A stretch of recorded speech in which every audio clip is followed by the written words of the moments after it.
Why did Chris Watts take off work on Friday, August 10th? Because Shan'ann left first thing in the morning. Did he want to take off work? Being away from work meant being away from Nicole Kessinger. He'd been away for a week, then back at work for a day. On Friday, he was away from her again and back to babysitting. This was his sample of what custody might be like. Basically, being with his kids meant he couldn't be with her.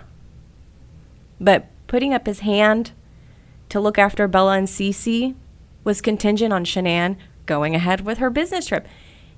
And if there was going to be a chance of seeing Kessinger that weekend, he'd at least have a chance if he only had the kids on his hands. If Shan'ann was around, there would be no chance of that. So he played nice, reassured her, and then off she went. Watts must have felt like he was getting really good at spinning plates. He was on a roll. The tone of Shanann's "all is well" text to him that morning exemplifies this. "Good morning, honey. Sorry to make you wake up early twice today. I didn't want alarm going off.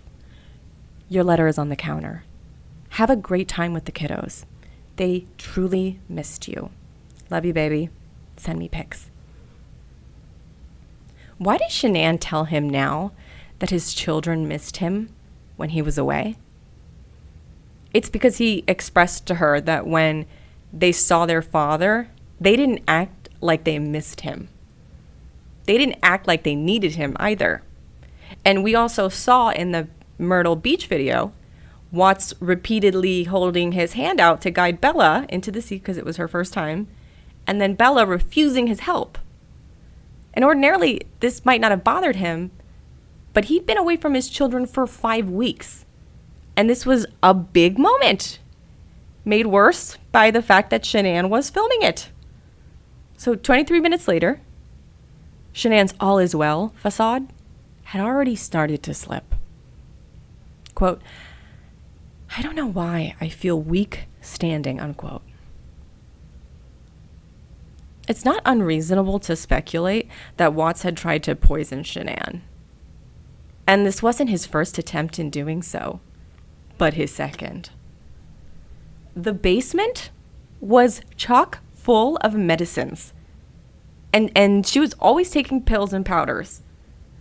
While sleeping in the basement, these potions were staring at him, gleaming at him through their transparent containers. It would be the easiest thing in the world to add a lethal dose of oxy to one of Shanann's shakes. In the dark, the lights of the router were ticking and blinking at him, tempting him. Do it. Do it. At 7:51, Jeremy Lindstrom congratulates Watts on the baby boy. This sets the tone for the whole day and the weekend. Despite agreeing not to tell anyone, it's clear Shan'ann has broken her word to him. Watts knows he has to absolutely make sure the news does not reach Kessinger. He has to start formulating a plan. He asks Jeremy when the birthday party starts on Sunday, 1 p.m. Shan'ann will be arriving back 10 hours later the same evening. When's he going to be able to see Kessinger? I got nightmares in my head, I fear. Thoughts build up until I can't feel. My mind fills up into a creature, and it haunts me somewhere much deeper. I got nightmares in my head, I fear. August 10th. Watts took the day off from work and Shan'ann left for Arizona. 6:20 hours. Missing from Watts' phone but found in Shannann's, she told Watts, "Good morning, honey. Sorry to make you wake up early twice today. I didn't want the alarm going off. We are checked in and everything. It's already a madhouse here today. Enjoy the girls. Don't forget King Soopers 10 to 11. I told Bella I was leaving for work with Nikki and assured her that I was always coming home." So it seems that Bella is feeling a kind of a trauma. Bella is feeling afraid to be away from her mother. And that is quite an amazing intuition from that little girl, certainly at that point. I think she was really feeling the anxiety that was in the air, and that was real. That emotional reality was based on something real, something dangerous. They usually don't eat right away lately. Give them lots of kisses for me. Thank you for everything last night. I miss and love you so much. I'm still in shock we are having a little boy. I'm so excited and happy. I really thought it was another girl. Thank you for letting me hold you this morning. It felt good. Your letter is on the counter. Have a great time with the kiddos. They truly missed you. Love you, baby. Send me pics. Then, just 23 minutes later, Shan'ann told Watts, I don't know why I feel really weak standing. I'm drinking a Gatorade and had a biscuit, getting ready to take off. What time did the kids wake up? Watts speculated that her weakness was from a lack of sleep. Watts told her that Bella just woke up and Celeste was still asleep.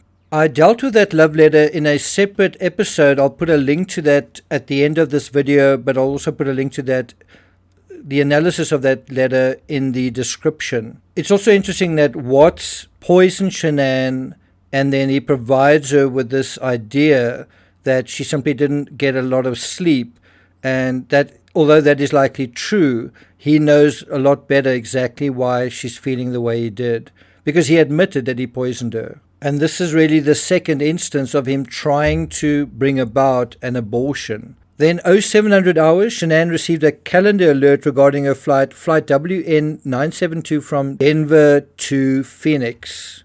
0751, Jeremy Lindstrom, apparently knowing the Wattses were having a boy, congratulated Watts. Little man is a lucky boy. Watts thanked Jeremy and asked what time the birthday party was on Sunday. Jeremy said 1 p.m. At 0803, not found in Watts' phone, Shan'ann and Watts exchanged happy anniversary messages. Just think about this. This is really 2 days before the murders, and they are literally wishing each other happy anniversary. How real, how genuine do you think that exchange actually is? 0844, Shan'ann told Watts she just landed in Arizona. 0924, Watts asked Jeremy, do you think McKenna is available to watch the girls for a few hours tomorrow night? I won a raffle at work for a Rockies game. It's with people I don't know from work, but I haven't been to a game in a while where the kids aren't involved and only last an innings. LOL. Now, if you think about what's going on there, Chris Watts is obviously trying to manufacture a situation where he can see Kissinger, but is using things out of reality, is using the fact that there is a Rockies game and he is actually going with someone from work. Except he's not going to go to the Rockies game. He knows he's going to be away for about the length of time of the Rockies game. And also, if anyone sees him, he can say, yeah, well, Nicole Kissinger is someone from work. And what this shows, I think, is a little bit of skill from Watts in covering his tracks, in behaving dishonestly. And this is yet another way that I think he got a little bit of confidence that he could pull the wool over the police's eyes, because he'd done it literally with Shan'ann, with her parents, with his parents, with Kissinger, with his friends, with everybody. Jeremy replied, of course, and asked which house. Watts replied, I would say my house because the girls would fall asleep easier, and all it would be watching the monitor. When asked what time, Watts said 5:30 p.m. Game starts at 6:15. So he's obviously done his research. At 11:57 hours, Shan'ann sent Watts a web address for a realtor, homesnap.com/Ann Meadows. 3 minutes later, Watts visited the website. I think he also called her moments after burying his family. 13:34, Watts asked McCoy what time he wanted to meet for that fire stick. By 15:05 hours, Watts told McCoy he had arrived at their meeting location. 13:42, Shan'ann received confirmation from Amazon that the book she ordered was delivered. Minutes later, she suggested Watts check the mail. For her part, Shan'ann was upbeat and optimistic this day for the first time in weeks. This is evidenced in her conversations with others via messages. In the weeks preceding, Shan'ann was heartbroken, confused, and emotionally distraught. At present, however, Shan'ann felt they had turned a corner. that's why I called the previous video a U-turn, that Watts was finally communicating with her and was willing to work towards fixing whatever was wrong. Shan'ann shared this news with many, and her friends sent happy and supportive responses. As for Watts, the books and the Amazon shipping box it arrived in was found in the garage trash can during the search of the home. And I think this raises a very interesting question, which is, Watts gets this book from Shan'ann about repairing their relationship, and he just immediately throws it into the trash.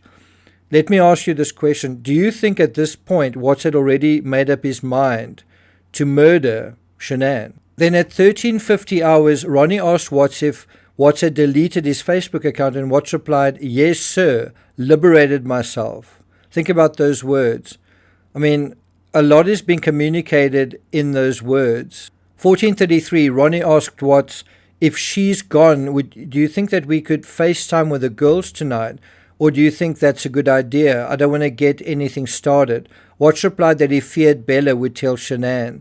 Ronnie responded, that's what I'm afraid of. If she finds out, she would probably have a fit. These are the words of Watts's father, right? If she finds out, she would probably have a fit. Now, I've seen people in the comments saying, why didn't he just tell her he was having an affair? Why didn't he just get a divorce? Well, if someone's going to have a fit over kids and nuts, you can imagine what would happen in an area that is this serious. And so he says, I don't want to make things worse. Watts agreed. And you can imagine that's literally how Watts felt. I don't want to make things worse than they already are for myself, right?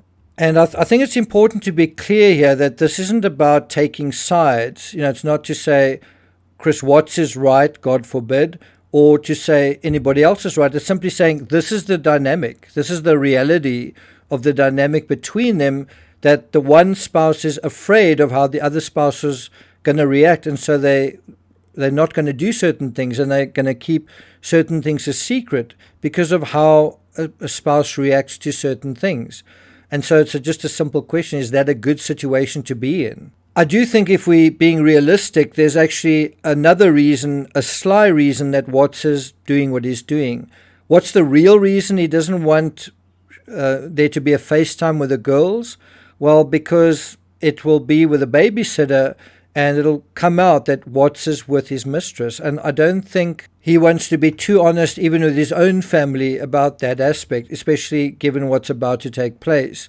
The other aspect that I think is worth highlighting here is Bella is feeling very needy, and Bella probably would tell her mother that everything that was going on, that there was a babysitter, because Shan'ann would be like a good protective mother, like a mother hen, would be calling her kids often and asking how they were. And this would definitely spoil the whole scenario that Watts is trying to create for himself, which is to have space to see his mistress.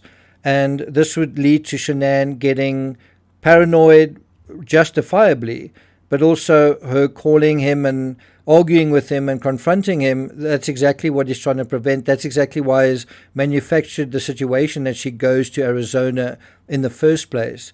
So that's part of the whole mechanism behind not wanting Bella to speak to her father, so that Watts can have his way. You can see how things are escalating, how in a greater and greater sense he's putting the needs of his own family, including his own father, secondary to his own basically primal needs. At 8:08, Shan'ann asked Matt Johnson if he was still planning to stop by her home and repair the air conditioning. Johnson said that he hopes to and will coordinate with Watts. Now, that kind of feels like Shan'ann is trying to kind of monitor what's going on anyway. To have the air conditioning repairman head to the house and basically get an independent view of what's going on there. 1908, Watts searched the internet for shows at the Comedy Works.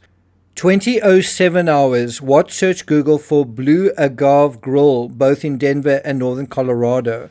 And we know ultimately they didn't go there. They went to the Lazy Dog, which is pretty close to their home. And I think the idea for that was to save time. 21:20 hours, Shan'ann called Watts and held a 10-minute conversation. Possibly part of that conversation was talking to her children. 21:34 hours, Shan'ann searched the internet via Groupon for deals on hotels in Aspen. She sent Watts the link, and minutes later, Watts visited the same websites. 21:53, Shan'ann asked Watts, if you're up to it, can you put Bella's seat back in the Lexus? She's been begging for it. And I think that is confirmation that Shan'ann has spoken to Bella. Now, I think the real reason that Watts can't really, or doesn't really want Bella to talk to his father is also that he probably wanted to speak to Kessinger at length that night over the phone. 22:57 hours, Watts transferred the video of Kessinger thanking him for their trip to the Great Sand Dunes into his secret calculator application. So this is literally what he's looking at 3 days before the murders. It's like a memory that he really cherishes with her.